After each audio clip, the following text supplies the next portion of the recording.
नमस्ते everyone, mister happy टाइममा यहाँहरूलाई धेरै स्वागत छ। आज हामीले हजुरहरूको लागि सी मोमोको रेसिपी लिएर आएका छौँ। यदि हजुरहरूलाई झोल मोमो मनपर्छ भने हाम्रो झोल मोमोको रेसिपी पनि हेर्न नभुल्नुहोला।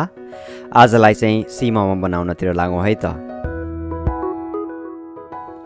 चिली मोमो बनाउनको लागि चाहिने भेजिटेबल्सहरूमा हरियो प्याज, थोरै हरियो धनियाँ, 2 देखि 3 वटा लाम्चो गरी काटेको खुर्सानी, 1 चम्चा जति मसिनो गरी चप गरेको लसुन र अदुवा, यसै गरी स्क्वायर सेपमा काटेको सानो आधा रातो क्याप्सिकम, आधा प्याज र आधा हरियो क्याप्सिकम, 1 देखि 2 चम्चा हट चिली सस, 3 चम्चा जति सोया सस, 3 चम्चा जति स्विट चिली सस र 4 चम्चा जति टमाटो केचप, स्वादअनुसार नुन, 1 चम्चा जति चिली फ्लेक्स। यो चाहिँ अप्सनल हो, हजुरहरूलाई धेरै पिरो मन पर्दैन भने युज नगर्दा पनि हुन्छ।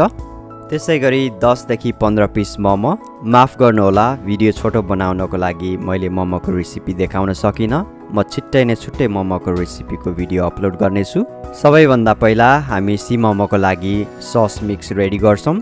यसको लागि एउटा बाउलमा hot chilli sauce, sweet chilli sauce, tomato ketchup,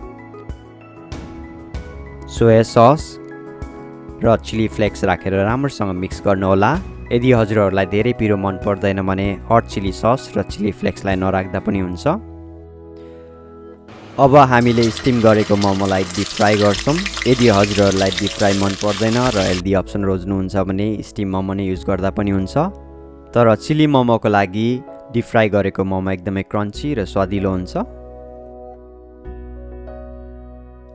momo यतिको ब्राउन भएपछि निकालिदिनु होला।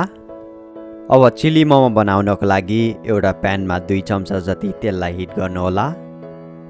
तेल राम्रोसँग तातिसकेपछि अघि हामीले चप गरेर राखेको अदुवा लसुन र खुर्सानीलाई राखेर 30 सेकेन्ड जति फ्राई गर्नुहोला। बाँकी रहेको प्याज र क्याप्सिकमलाई पनि एड गरिदिउँ। अब भेजिटेबल्सलाई 2 मिनट जति फ्राई गर्नुपर्छ। याद गर्नुहोला, चिली मोमोको भेजिटेबल्स चाहिँ हाफ कुक हुँदा मिठो हुन्छ। अब स्वादअनुसार नुन, अघि रेडी गरेको सस मिक्स र मोमोलाई राखेर 5 मिनट जति मजाले चलाउँदै फ्राई गर्नुहोला।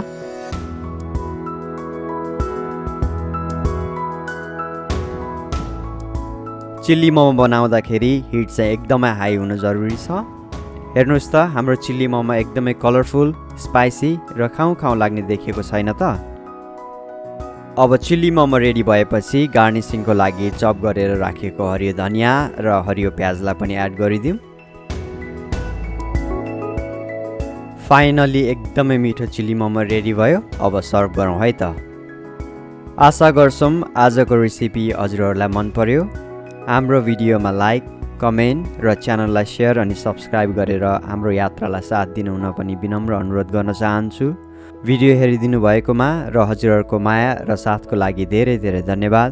We will see you soon in our next video. Till then, namaste.